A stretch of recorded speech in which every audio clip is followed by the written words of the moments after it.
Bonjour à toutes et à tous et bienvenue pour cette nouvelle vidéo de Macron à Marseille. Qu'est-ce que l'on peut dire si ce n'est une fois de plus confirmer que nous nous soviétisons? Soviétisons en matière de communication, en matière de représentation, en matière de show. Au point que même BFM, on a pu le voir, n'a pu empêcher, n'a pu ignorer les accueils chaleureux dont Macron a été sujet lors de sa visite à Marseille, comme il l'a été d'ailleurs à Montpellier, tout comme ils n'ont pu non plus cacher ce qui circulait sur les réseaux sociaux, c'est-à-dire que la visite du quartier de Bassins, qui, eh bien, en l'espace de 24 heures, a subi un coup de jeune. C'est-à-dire qu'on a demandé ou sollicité des sociétés privées pour nettoyer, embellir, voire même jusqu'à des paysagistes qui sont venus un petit peu embellir les lieux pour la visite de Macron. Et aujourd'hui, Macron est encore en plus raillé du fait que, alors on célèbre en effet la mémoire de Paty, mais en même temps, Macron se complaît à faire une petite vidéo pour souhaiter une bonne rentrée à tous les élèves de toutes les écoles, lycées, collèges de France, avec la photo de McFly et Carlito. S'ajoute à cela une affiche qui a été publiée. C'est une affiche, elle est réelle, elle existe, hein. C'est celle-ci. C'est une affiche un peu détournée d'une affiche promotionnelle de Netflix.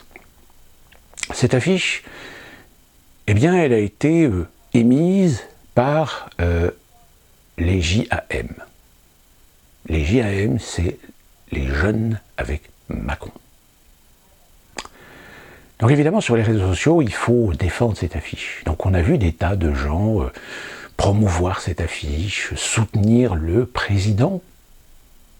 Presque, on est limite presque je dirais pas qu'on est carrément, mais on s'approche un petit peu de ce culte de la personnalité très soviétique, presque limite nord-coréen. Sauf qu'on a constaté que sur les réseaux sociaux, il y avait beaucoup de gens qui soutenaient cette affiche, qui soutenaient la campagne, qui soutenaient les jeunes pour Macron, qui en réalité étaient des faux comptes. Vous savez, sur les réseaux sociaux, pour essayer de promouvoir, pour essayer de donner un peu de visibilité, vous avez des gens qui peuvent acheter des likes, par exemple, qui peuvent acheter des interventions en promotion, en soutien.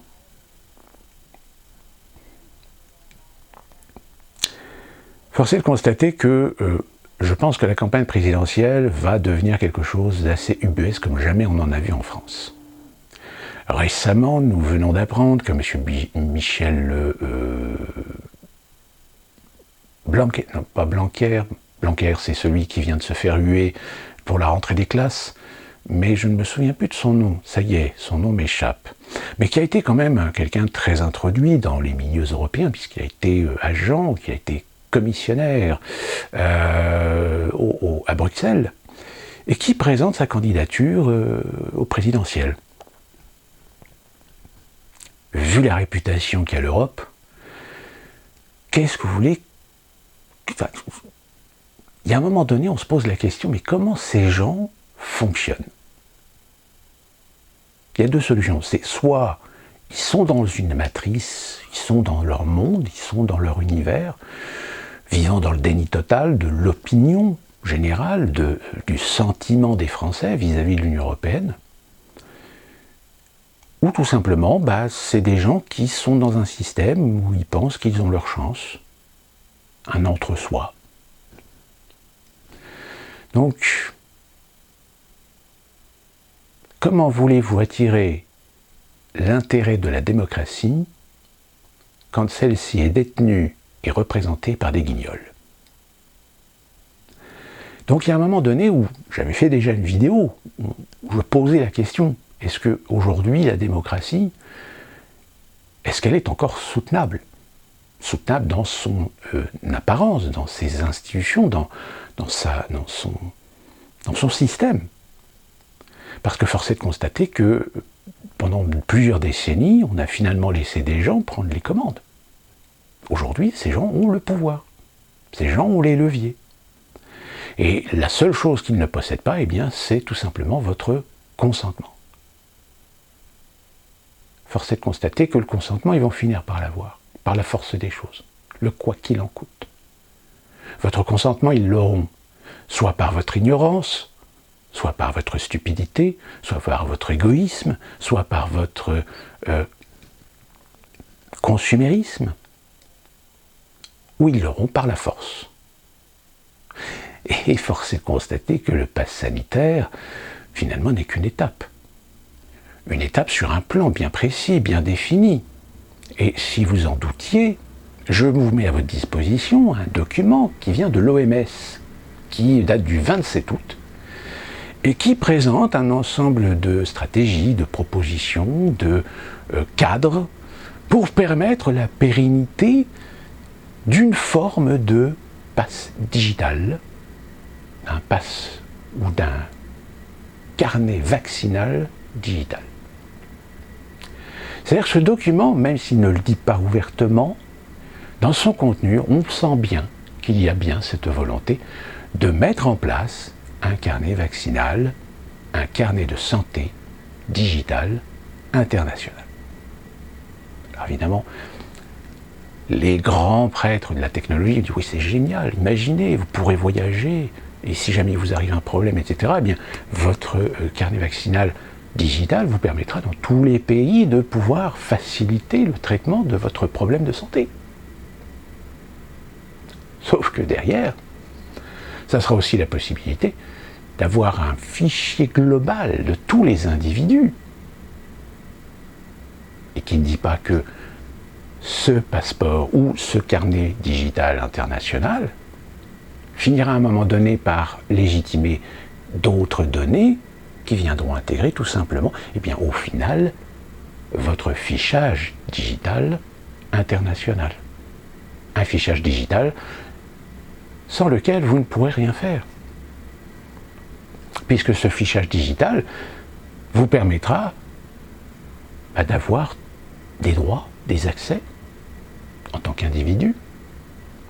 Sauf que le problème, c'est que si vous êtes un individu réfractaire, si vous êtes un individu résistant, si vous êtes un individu dissident, eh bien, le fait que votre existence dépendra d'un document digital, ce document digital pourra très bien être verrouillé et vous ne pourrez plus y avoir accès. Et de fait, vous n'existeriez plus. Un total contrôle. La preuve en est, c'est que je vous ai déjà donné cet exemple de ces gens qui, par malheur, ont perdu des documents prouvant leur identité, prouvant leur nationalité, et qui se retrouvent confrontés à la technocratie, confrontés à l'administration, qui, elle, ne veut rien savoir, puisqu'elle veut des documents que vous ne possédez plus, qui n'existent plus. Ce qui est le paradoxe, c'est d'ailleurs, c'est qu'en revanche, tous les migrants qu'on reçoit en France, on accepte leur identité sans vérifier véritablement si leur identité, c'est bien la vraie. Preuve en est ce couac infini des fameux migrants mineurs isolés. Qu'on se rend compte parfois, en cherchant bien, en faisant un petit peu d'enquête, en fouillant bien, on se rend compte que ceux qui ont réussi à se faire déclarer comme mineurs isolés, en réalité, ne sont pas du tout mineurs, bien que le contraire.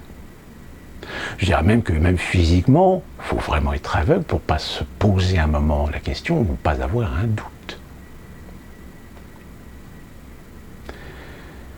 Là, encore une fois, on touche un autre domaine, qui est le domaine de la bureaucratie.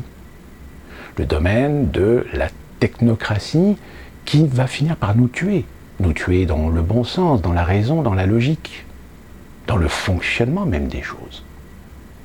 Comme je le dis souvent, en France, il y a du pognon. Notre système social particulier pourrait fonctionner. Malheureusement, comme on a démultiplier les procédures, démultiplier les avantages, démultiplier les organismes, démultiplier les responsabilités, démultiplier les obscurantismes, procédures dont personne n'a rien à comprendre, eh bien malheureusement on a laissé aussi des gens faire un peu tout et n'importe quoi. On a laissé l'incompétence générer des pertes financières. On a laissé des gens se servir des failles du système à leur profit. Et quand je dis ça, c'est au sens large du terme. C'est aussi bien l'individu qui fraude non seulement le fisc, mais aussi qui fraude les allocations familiales, qui fraude la CEDIC, qui fraude le Pôle emploi, que le responsable au sein même de la fonction publique, qui de temps en temps reçoit des petites enveloppes pour pouvoir mettre en avant telle ou telle entreprise dans des offres d'appel, ou des appels d'offres, pardon, pour des prestations, pour des interventions.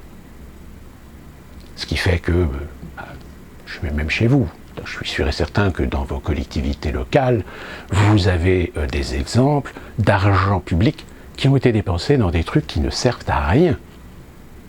Ou qui plus est, peut-être, pour la culture. Je n'ai rien contre la culture, mais au moins qu'on soit à la mesure de ce que l'on possède, de ce que l'on a. Mais on se rend compte que finalement, il y a eu des investissements qui sont parfois à des prix injustifiés. C'est l'exemple de cet artiste qu'on va mettre en avant et qu'on va lui commander une œuvre à mettre sur un rond-point parce que ça embellit le rond-point. Sauf que l'œuvre va coûter 500 000 €, alors qu'un autre artiste ou un jeune artiste local aurait pu faire un truc aussi beau, aussi magnifique, aussi intéressant, aussi culturellement interpellant, pour peut-être 10 fois moins ou 100 fois moins cher.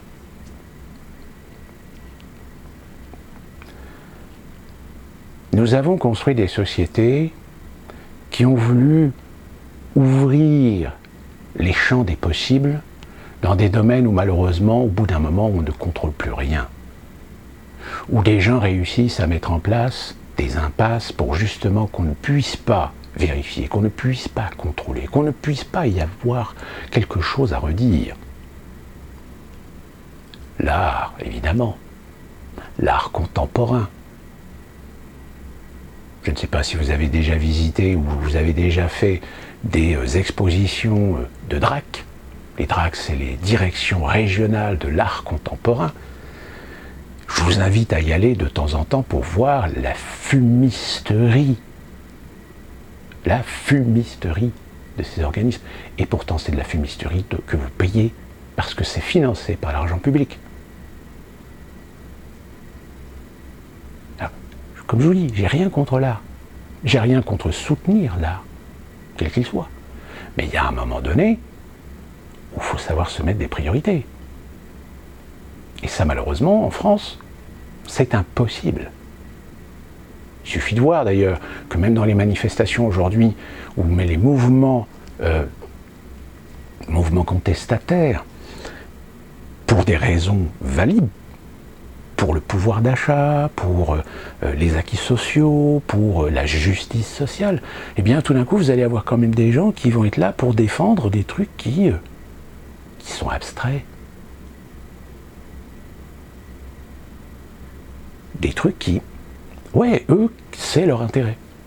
Mais ils n'ont pas compris que c'est pas ton intérêt à toi là, qu'on est là pour défendre, c'est l'intérêt collectif. L'intérêt collectif, c'est le social, la santé, l'éducation, la sécurité. C'est pas parce que ta DRAC a perdu 50 000 € l'année dernière sur son budget et que toi, tu n'as pas pu en croquer parce que tu es un artiste et que tu touches pas le chômage parce que tu n'es pas considéré comme intermittent du spectacle. Il y a un moment où il faut remettre un petit peu les choses dans le réel. Et comme malheureusement, ça fait plusieurs générations qu'on a construit des gens qui mentalement ne sont pas dans le réel, sont dans l'individualisme, dans une matrice complètement abstraite, mais qui pour eux ne l'est pas, puisque c'est leur intérêt, c'est leur conviction. Il suffit d'ailleurs, tiens, qui a été un petit peu brocardé, etc., de se souvenir de ce que Jean-Luc Mélenchon vient d'annoncer dans ses propositions. D'ailleurs, je précise qu'au moins lui, il a le mérite de se lancer dans une campagne présidentielle en ayant déjà fait des propositions, ce qui n'est pas le cas des autres. Les autres se contentent du jeu, je suis pour la France, je veux sauver la France, etc. Je suis européiste, mais je veux sauver la France quand même.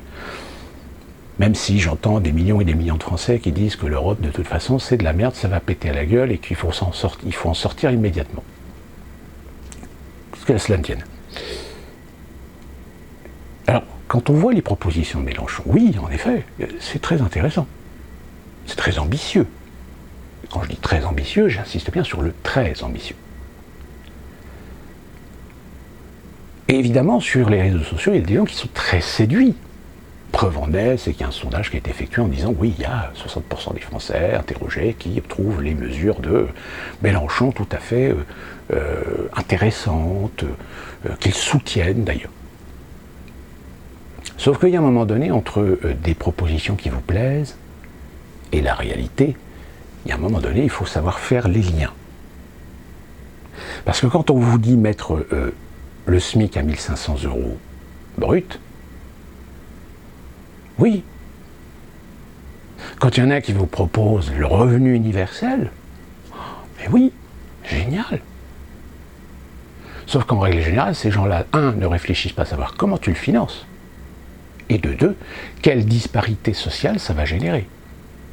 Parce que sincèrement, des gens payés à rien foutre, et qui évidemment, de fait que c'est un revenu universel, de base, donc ne pourront peut-être pas forcément contribuer fiscalement à l'effort économique du pays, si ce n'est en tant que consommateur.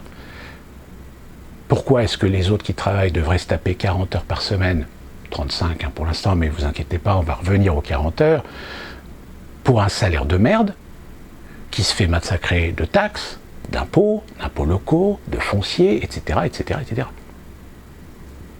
Il y a un moment donné où on crée un déséquilibre dans une société. Et vous savez que les déséquilibres dans les sociétés, en général, ça se finit toujours très mal.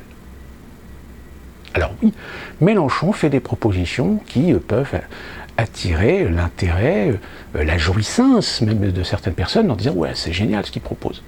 Mais à un moment donné, il faut réfléchir aussi, il faut se dire « est-ce qu'il en a là, est-ce qu'il en a et est-ce qu'il en aura les moyens ?» Monsieur Mélenchon est-il aux affaires pour savoir quel est l'état financier de la France? L'état budgétaire? L'état de la dette? Non. Donc proposer des trucs qui vont nécessiter des financements, qui donc vont nécessiter de faire des emprunts, qui vont donc nécessiter d'augmenter la dette, il y a un moment donné où...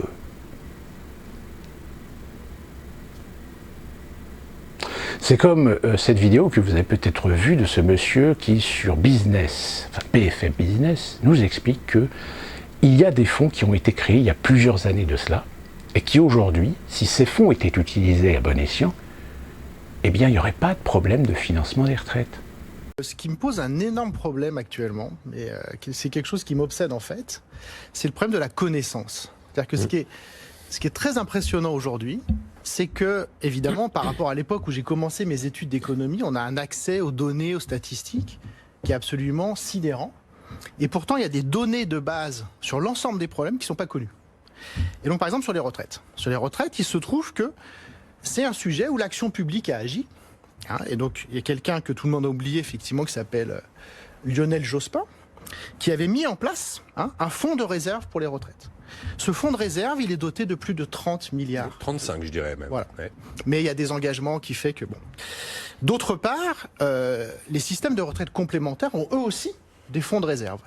Et le président du Conseil d'orientation des retraites, qui est censé être quand même la personne qui connaît le mieux l'état des retraites en France, nous dit ces fonds de réserve, leur total, c'est 116 milliards d'euros.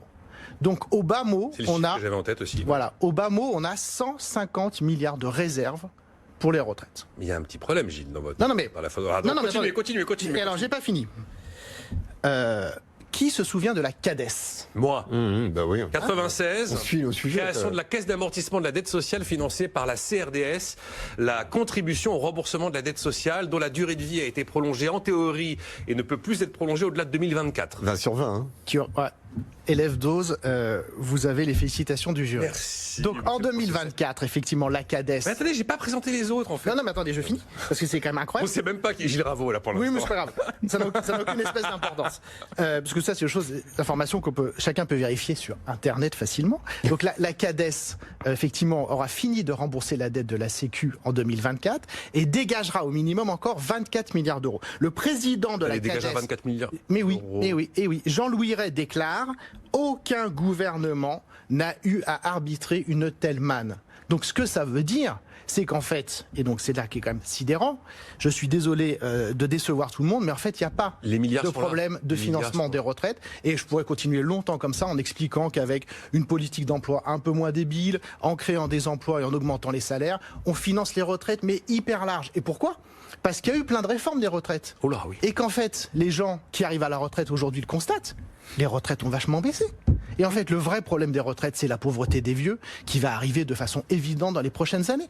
Qui n'est pas massive aujourd'hui. Qui n'est pas du tout massive Qui n'est aujourd'hui, pas massive qui est la aujourd'hui. plus grande réussite de l'histoire sociale de la France. Parce qu'avant, quand on était vieux, soit on avait du patrimoine, soit on était pauvre, et la grande majorité des gens étaient pauvres. Et la première réussite de notre système social, c'est qu'on a un taux de pauvreté parmi les vieux, qui est effectivement un des plus bas du monde et un des plus bas de l'histoire, évidemment. Sauf que, comme il y a dans le système politique, comme il y a dans les institutions, des gens qui ont été mis à ces endroits-là pour détruire les systèmes publics, pour détruire le système social français, pour ouvrir les portes à des marchés privés, vous comprenez bien que s'il y a des réserves qui pourraient en effet satisfaire le système des retraites français, ils vont faire en sorte de les écarter, de les verrouiller, voire de pomper le fric qu'il y a dedans, et puis un jour on se dira, ben oui, mais il est où le fric ? Ben il n'y en a plus. Pourquoi ? Parce qu'on a laissé une loi ou un décret permettre de pomper le fric de ces caisses-là pour jongler, pour faire des rééquilibres budgétaires, etc. Et du coup, les retraites, on ne peut plus les payer parce qu'il n'y a plus d'argent dans les caisses. Donc qu'est-ce qu'on fait ? C'est simple, on vend les patrimoines de réserve des retraites françaises à des sociétés privées. Parce que c'est ce qui va se passer. C'est-à-dire que ces fonds qui existent pour pouvoir assurer des fonds de retraite, ils vont les vendre au privé. C'est ce qu'ils attendent, c'est ce qu'ils veulent. Il faut trouver juste le bon moment, la bonne raison, le bon instant, pour le glisser sous votre nez sans que vous vous en rendiez compte. Souvenez-vous, le frère de Sarkozy, qui avait déjà posé ses jalons pour être en première ligne le cas où, le jour où.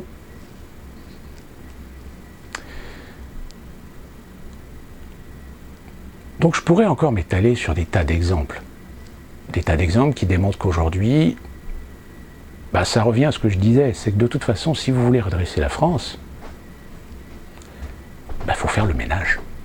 Donc tout ça pour dire finalement que, force est de constater que, en regardant un petit peu dans les détails, finalement, lorsqu'on disait que la République est morte, je dis moi que la République est morte, comme un certain nombre d'autres démocraties d'ailleurs, c'est parce que malheureusement, il y a cette volonté d'installer le fameux nouvel ordre mondial. Alors, on ne dit plus nouvel ordre mondial parce que ça a une connotation un petit peu négative, donc on inspire d'autres mots, d'autres langages, la novlangue aidant évidemment pour ne pas laisser le commun des mortels, à un moment donné, comprendre ce qu'ils sont en train tout simplement de faire et ce qu'ils sont en train d'œuvrer.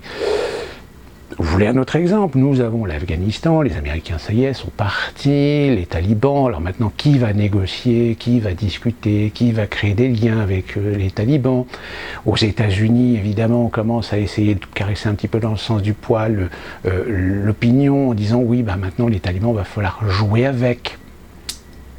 Va faire comprendre à ceux qui ont été en Afghanistan, ceux qui sont des vétérans, que les ennemis d'hier, va falloir en faire des amis. plus ou moins, même si finalement ses amis adoptent des comportements complètement inverses à tout ce qui repose l'argumentaire de la beauté de la démocratie que sont les droits de l'homme, tout le progressisme, féminisme, défense des droits et des équités, des égalités pour les transgenres, avec des gens qui massacrent et tuent tout homosexuel ou tout lesbienne qu'elle soit. Tout d'un coup, là, évidemment, toute la dogmatique progressiste, etc., finit par s'effondrer. Et d'ailleurs, on le constate aujourd'hui au niveau politique, un bon nombre de politiciens américains progressistes commencent à prendre du recul vis-à-vis de tous les mouvements libertaires, progressistes, qu'on appelle aussi les woke, estimant d'ailleurs qu'ils vont un petit peu trop loin. Je rappelle, tiens d'ailleurs, est-ce que vous avez entendu parler des BLM récemment ? Est-ce que vous avez entendu parler des Traoré récemment? Mais non, ils ont disparu du paysage médiatique. Alors ça ne veut pas dire qu'on ne risque pas de vous les remettre en avant d'ici peu de temps, suite à certains événements, parce que il faut quand même alimenter la pression idéologique sur les populations. Sauf que j'ai envie de dire, si aux États-Unis encore l'immigration est quelque chose qui est assez homogène, on va dire, puisque grande majorité, les émigrés aux États-Unis sont de culture similaire, c'est-à-dire de culture judéo-chrétienne, ce qui n'est pas le cas en Europe. En Europe, vous êtes en train d'accueillir des gens musulmans, qui plus est parmi eux des gens, en effet, peut-être majoritairement, qui souhaitent la liberté, le progressisme, l'islam moderne, etc. Mais malheureusement, vous intégrez aussi des radicaux, des fous de Dieu, et qui, de fait de leur violence, de leur brutalité, réussissent à prendre l'ascendant sur la majorité, qui plus est quand ils sont aussi soutenus plus ou moins par des centres d'intérêt politique locaux, nous ne pouvons pas l'ignorer non plus. Donc voilà, on est dans un véritable, excusez-moi l'expression, peut-être que vous allez la connaître, ou la reconnaître, on est dans un bloubi-boulga, finalement, sociétal, qui de toute façon n'a pas d'autre destin que d'exploser. Donc, si à partir du moment où l'autorité, la République, n'arrive pas à résoudre les problèmes, n'arrive pas à s'imposer, et c'est pas en ayant des beaux discours, en visitant Marseille, en disant oui, il faut tout raser, tout reconstruire, bah voyons. Non, mais le problème, c'est que ça fait 70 ans que vous faites exactement la même politique d'investir pour soit rénover, détruire, reconstruire. C'est pas la construction qui pose problème, ce sont les individus. Donc vous pouvez démolir des quartiers, reconstruire des maisons, mettre des jardins, des machins, etc. Les individus ne changent pas. Sauf que ça, évidemment, faut pas le dire. Faut pas le dire qu'il y a un problème d'éducation. Faut pas le dire qu'il y a un problème de dissociation culturelle. Faut pas le dire qu'il y ait des comportements à réprimander, mais dont on ne le fait pas parce que ça va à l'encontre d'autres idéaux politiques, clientélistes. Tout ça pour dire que si la majorité des gens ne réagissent pas, alors individuellement, dans leur comportement, dans leur vie quotidienne, c'est-à-dire vont mesurer que leur action individuelle, mais étendue sur un collectif, peut faire pression.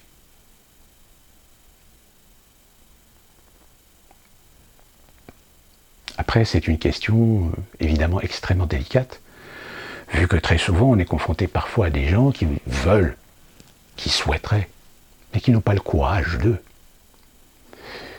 Donc c'est extrêmement compliqué. Et finalement, on se retrouve dans cette situation, comme disait M. Wessel, que finalement la majorité attend que ce soit une minorité qui bouge, que ce soit une minorité qui remue dans les brancards pour peut-être espérer soutenir, suivre, mais ça ne sera jamais, jamais, jamais le fait de la majorité. Donc, force est de constater que justement, quand on voit sur les plateaux de télé, à la radio, sur Internet, des gens qui essayent de faire en sorte de minimiser l'impact que peut avoir l'action d'une minorité, c'est parce qu'ils savent très bien que dans toutes les révolutions, dans toutes les actions sociales, dans tous les phénomènes de société qui ont eu des influences, qui ont eu des conséquences, voire même engendré des changements radicaux dans des systèmes, dans des pays, dans des systèmes gouvernementaux, dans des régimes, ont toujours été le fait, à l'origine, d'une minorité. C'est la petite braise qui va créer le feu. C'est la goutte d'eau qui va faire déborder le vase. Et ça, évidemment, ils en ont peur. Donc attendons-nous que le pass sanitaire soit prolongé, que peut-être des mesures sanitaires soient renforcées, que pendant les prochains mois jusqu'en avril 2022, vous ne retrouviez pas une vie normale. Déjà aux États-Unis, ça commence déjà un petit peu à batailler parce que certains voudraient remettre des normes sanitaires, mais d'autres n'en veulent pas. Les business, les commerces, les acteurs économiques n'en veulent pas.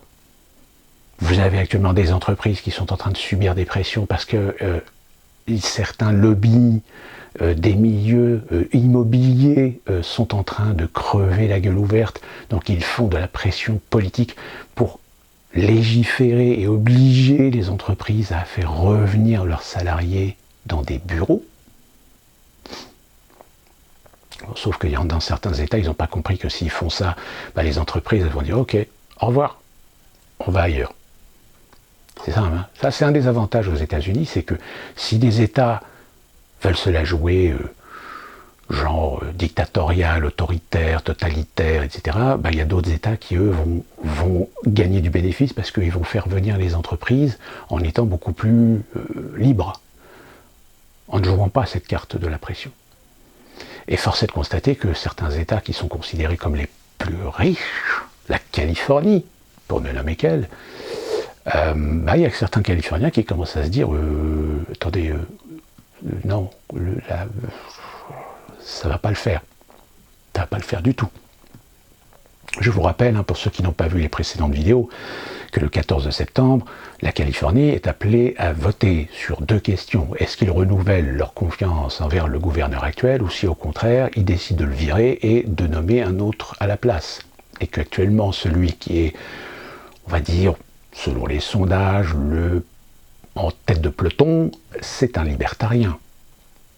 C'est ni un démocrate ni un républicain, c'est un libertarien. Donc si jamais demain, le 14 septembre, les Californiens décident de mettre un libertarien comme gouverneur, mais ça va être une révolution aux États-Unis. Parce que ce sera la première fois, et en plus de ça, un des États, voire l'État le plus riche des États-Unis, qui tomberait entre les mains et qui échapperait par conséquent au pouvoir démocrate et républicain. Là, peut-être que c'est de la science-fiction, peut-être qu'au dernier moment, il va peut-être y avoir des fraudes, des tricheries pour que républicains et démocrates gardent la Californie, ou voire peut-être les démocrates vont faire en sorte de préserver leur actuel gouverneur en place.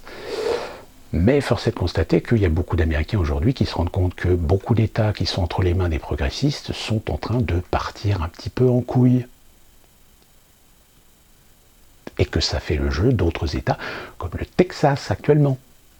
Le Texas, c'est le Texas, attention, qui actuellement est sujet à une procédure engagée par Joe Biden pour contrecarrer et annuler une nouvelle loi au Texas sur la remise en question de l'avortement.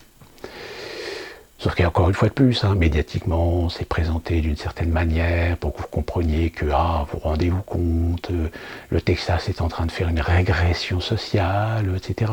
Alors qu'en réalité, le Texas n'a fait que simplement renforcer l'accès à l'avortement parce que l'avortement, c'est devenu un outil, un produit de consommation.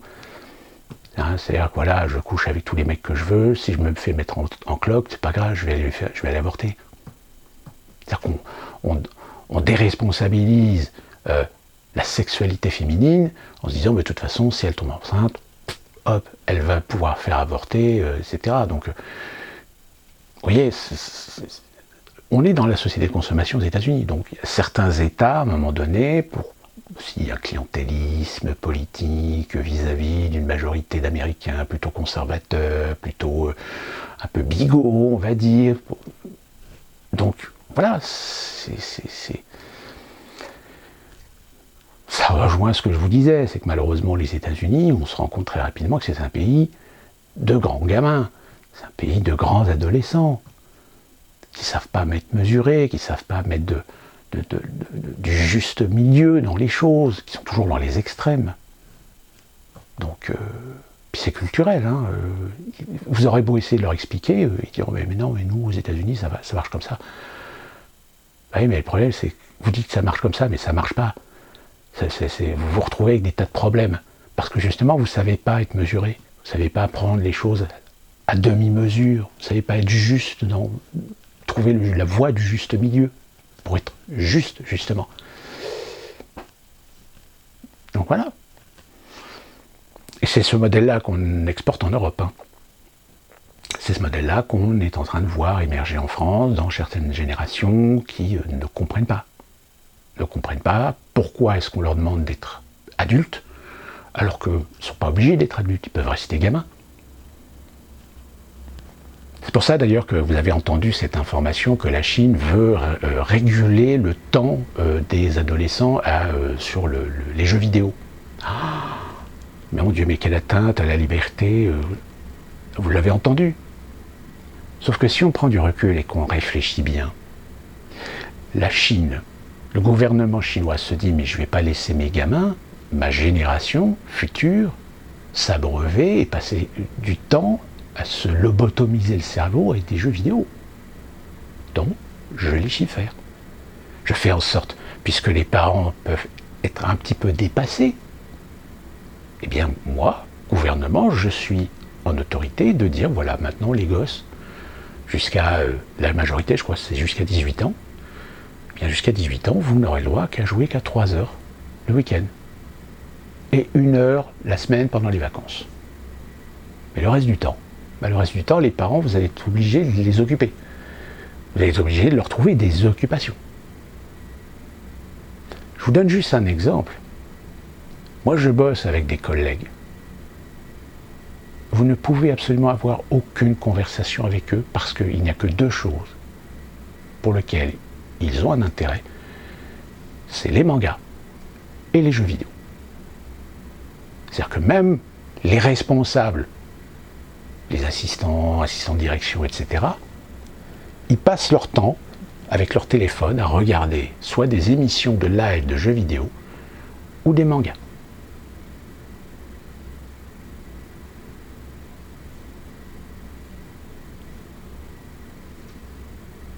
Même entre eux. Ces conversations, ça ne touche que à ça. Un peu les séries télé, un peu le cinéma aussi. Mais le reste, ils n'ont aucun intérêt, ils s'en foutent. Ils sont lobotomisés. Donc après, quand on entend que la Chine veut réguler et empêcher les gamins de passer leur temps sur les jeux vidéo, il y a un moment donné, il faut réfléchir.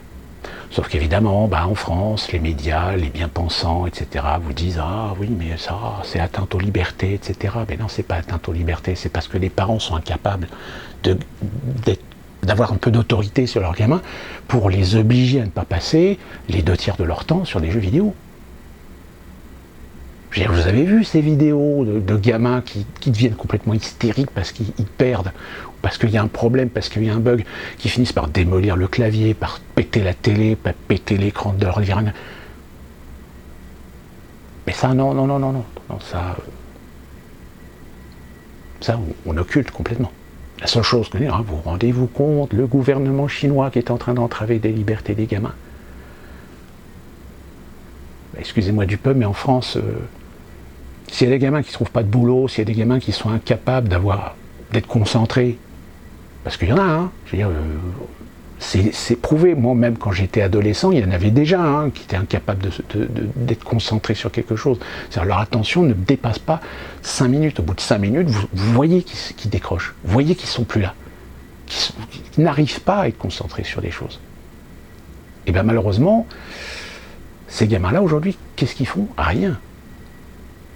Ils n'ont pas de boulot, ou alors ils ont des boulots de merde. Pourquoi? Parce que leurs parents ne les a pas suivis, leurs parents ne les ont pas éduqués. Donc les gamins, ils ont fait ce qu'ils voulaient. Et puis comme ma génération, les jeux vidéo, on a grandi avec, il y a un moment donné où... la preuve en est, c'est que même moi, ça m'est arrivé de passer des nuits à faire des jeux vidéo. Mais c'était un loisir. Mais je faisais ça quoi? Je faisais ça peut-être 1 ou 2 fois par mois. Parce que le reste du temps, j'avais d'autres activités, je faisais d'autres choses. Je m'intéressais à d'autres choses. Sauf que quand vous voyez aujourd'hui, avec chez eux l'Internet et les consoles, je suis persuadé que dans votre entourage, vous en avez qui, même quand ils ont un boulot, une fois qu'ils ont fini le boulot, première chose qu'ils font, c'est qu'ils allument la télé et hop, ils replongent dans le jeu qu'ils ont laissé peut-être à 2h ou 3h du matin la veille. C'est une drogue. Donc à partir de ce moment-là, imaginez ces individus-là en tant que citoyens, ils ne sont pas citoyens.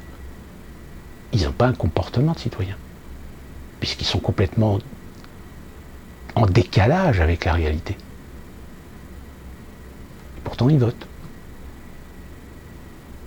C'est comme les gens qui vont voter pour un candidat qui va leur dire « Moi, je suis pour la dépénalisation du cannabis. » Ah, génial, super. Non, ta. Dépénalisons le cannabis, c'est une chose. Mais le problème, c'est que derrière, qu'est-ce qu'on fait? Parce que je pense qu'on a tous des relations. Moi, j'ai connu des gens qui fumaient occasionnellement. Le occasionnellement qui est devenu couramment, qui est devenu quotidien, voire même plusieurs fois quotidien. Je peux vous garantir que quand je les ai revus 10 ou 15 ans plus tard, ils étaient dans un sale état. C'est pitoyable. Mais ça, non, ça n'existe pas. Non.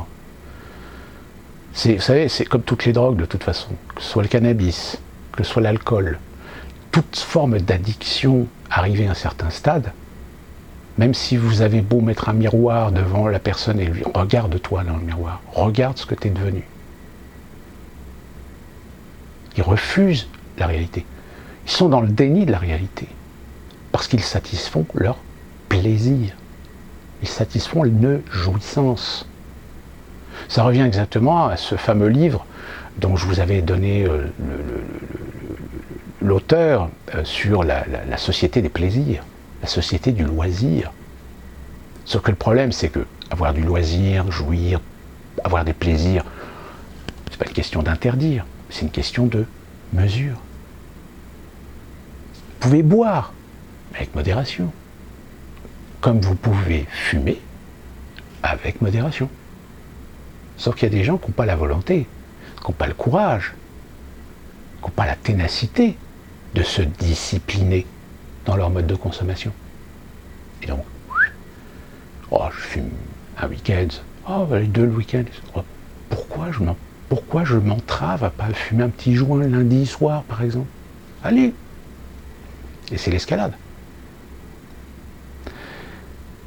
Et ça aussi, ça fait partie d'un process où d'un côté le discours c'est de dire il faut lutter contre, il faut empêcher, il faut faire des campagnes pour inciter, responsabiliser les individus de ne pas consommer trop, de ne pas abuser d'eux, alors qu'en réalité derrière tout est fait pour protéger au moins la consommation. Si l'alcool est si dangereux, pourquoi on ne l'interdit pas? Si la cigarette tue par des cancers du poumon, alors pourquoi on ne l'interdit pas? Je rejoins un peu l'argument de ceux qui fument des joints. Je dis pourquoi est-ce qu'on interdit le cannabis alors que la cigarette tue? Ben oui, parce que ça fait partie des libertés, la liberté de consommer. Et c'est encore plus vrai aux États-Unis. C'est aux États-Unis, le discours est de dire nous avons la liberté de consommer, de jouir de certains plaisirs, même si ça peut avoir des conséquences sur notre santé, etc. Mais au moins, nous agissons en tant qu'être responsable. C'est notre problème. Non, c'est pas votre problème parce que le jour où vous tombez malade, le jour où vous êtes atteint d'un cancer, le jour où vous êtes tellement complètement addict de certains produits, de certaines substances, qui paye? Qui paye pour vous aider? Ah oui, non mais c'est la société. Donc c'est facile de jouer la liberté, de vouloir faire ce qu'on veut, comme on veut, etc. Sauf que le jour où vous arrivez à dépasser la limite, le jour où vous dépassez la ligne rouge, le jour où ça passe, ça casse, le jour où ça dérape, qui paye? C'est vous? Non, c'est la société. Alors, quand ça arrive sur une infime minorité d'individus, parce que malheureusement il y en a toujours, il y en aura toujours, c'est gérable. Sauf que quand on fait les choses pour augmenter les risques chez des gens, tout en ayant l'hypocrisie de délivrer des messages pour dire attention, faut pas consommer trop, attention, l'abus d'alcool est dangereux, etc. Ouais, sauf que on résout pas le problème en fait. C'est-à-dire qu'on le résout en surface, mais pas en profondeur. Donc le gouvernement chinois, quand il veut interdire des gamins de moins de 18 ans de jouer plus de 3 heures le week-end sur des jeux vidéo, bah, j'invite à un moment donné à se poser la question. Est-ce que c'est un bien ou un mal? À terme. Évidemment, hein, je suis d'accord avec vous, c'est une méthode excessive. Mais quand le gouvernement n'est plus capable de pouvoir dire à des parents d'assumer leurs responsabilités parentales, de faire attention que leur gamin ne passe pas trop de temps, ne passe pas dans l'excès, le gouvernement chinois lui dit non. Moi j'ai pas envie dans 10 ou 15 ans, dans 20 ans, de me retrouver avec des gamins qu'il va falloir gérer aux frais du contribuable parce que les parents ont été incapables à un moment de leur dire bon tu peux jouer mais reste pas 2 heures devant l'écran. Au-delà de 18 ans, ils sont majeurs, ils font ce qu'ils veulent. Mais à un moment donné, la société va dire attendez, stop. C'est toujours le problème. Hein. Alors attention, ce que je vous dis là, je ne fais pas le prosélytisme d'un totalitarisme absolu sur la population, considérant que les gens sont idiots, que les parents sont irresponsables. Donc c'est à l'État nourricier et maternel de prendre ses responsabilités en interdisant, en régulant. Non, c'est pas ce que je dis. Je dis simplement, c'est que qu'il y ait une version est une chose, mais aussi amener une réflexion du pourquoi. Le gouvernement chinois s'est pas décidé du jour au lendemain de dire oh bah tiens qu'est-ce qu'on va faire pour faire chier le peuple. Bah tiens on va faire. Non, c'est qu'il y a quand même une motivation derrière. Il y a une raison. En effet, le procédé est excessif, mais c'est la Chine. Cette même Chine sur laquelle M. Xavier Bertrand est un petit peu en admiration dans la façon de dominer, dans la façon de contrôler, dans la façon d'avoir un ascendant sur la population. De donner des règles, de dire de bienséance, de bonne conduite. Et que si tu ne te conduis pas bien, tu es sanctionné. Ceci dit, les lois sont faites pour ça. Hein. Je dirais, toute société a besoin de lois. Pour un moment dire aux gens, voilà ce que vous avez le droit de faire, par contre si vous dépassez la limite, nous on sanctionne. La seule différence, c'est qu'après c'est une question de moyens, c'est une question de volonté politique, gouvernementale, de faire appliquer les lois et de faire respecter la loi. Alors si en Chine ils ont décidé de passer sur du contrôle de population, sur des bons points, etc., ils sont quand même 1 milliard, plus d'1 milliard. C'est qu'eux, ils ont un régime qui leur permet de faire ça. Nous avons des régimes démocratiques, droit de l'hommiste, constitutionnel, on ne peut pas le faire. On le fait dans certaines conditions, mais logiquement, on n'est pas censé le faire. Mais le résultat, il est où? Le résultat, c'est que malheureusement, il y a certains problèmes de fond dans la société qu'on n'est plus capable de résoudre, qu'on n'est plus capable de gérer. Parce qu'à un moment donné, ou à un moment instant T, on n'a pas le courage, à un moment, de dire les choses, de poser les postulats. Parce que derrière, on sait qu'il va y avoir des gens qui vont vous critiquer parce que vous touchez à des principes, à des valeurs fondamentales de la République, des libertés, des droits de l'homme et tout le tout-une. Non, on a un problème. On le connaît. On l'a identifié. Donc on a des outils pour pouvoir le résoudre.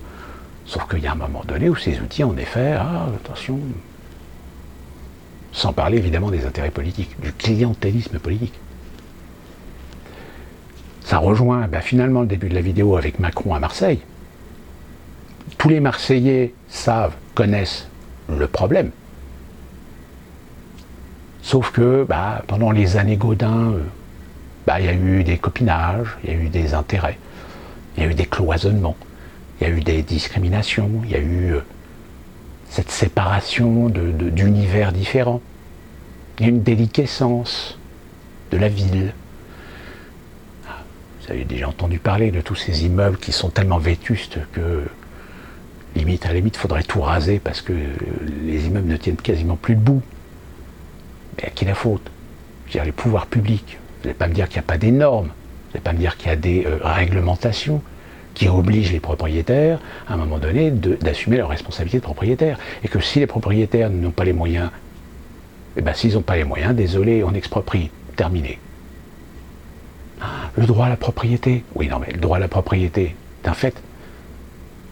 Mais tu as le droit à la propriété dans des taudis qui peuvent tuer des gens parce que le truc ne tient pas debout, parce que le truc il est insalubre et il y a un moment donné où c'est à l'autorité, à un moment donné, de légiférer et de dire stop. Vous avez la liberté d'être propriétaire, tout à fait. Vous avez la liberté de jouir de vos biens personnels immobiliers, soit. Mais dans les conditions que nous réglons, que nous nous imposons, ce qu'on appelle des normes.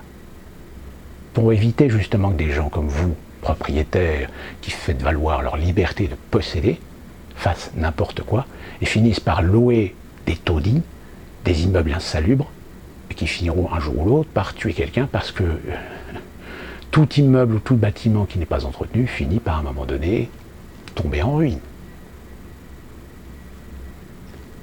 Je sais pas, ce que je dis là, ça vous paraît logique ou pas?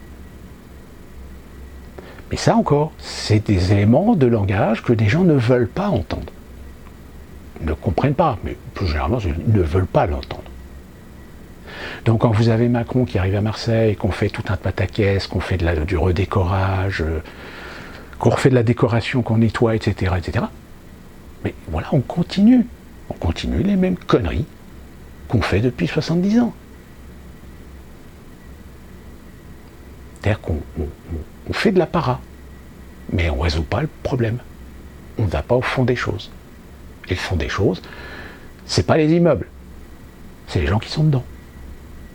Si les gens qui sont dedans sont éduqués, sont dans le respect matériel, je peux vous garantir qu'on n'aurait jamais eu ces problèmes. Bon, en effet, il y en a certains qui vont dire oui, mais quand même, c'est des quartiers, c'est des cages à lapins, c'est des bulles, c'est des immeubles, c'est des héritages, des cités dortoirs des années 50, 60, etc. Mais attendez, les gens qui ont vécu pendant 30 ans dans ces immeubles-là, et quand on dit oui, mais il n'y avait rien. Comment ça, il n'y avait rien? Si, il y avait des centres commerciaux, il y avait des écoles, il y avait des centres aérés, il y avait... Même des fois, certains quartiers avaient des cinémas. Donc expliquez-moi comment ça se fait que dans les années 70, tout d'un coup, ces quartiers sont devenus infâmes.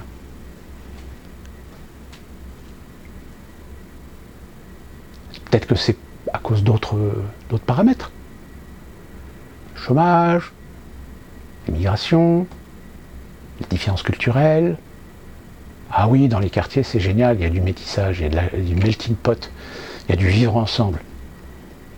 Oui, ça a été aussi un avantage, mais pas pour tout le monde.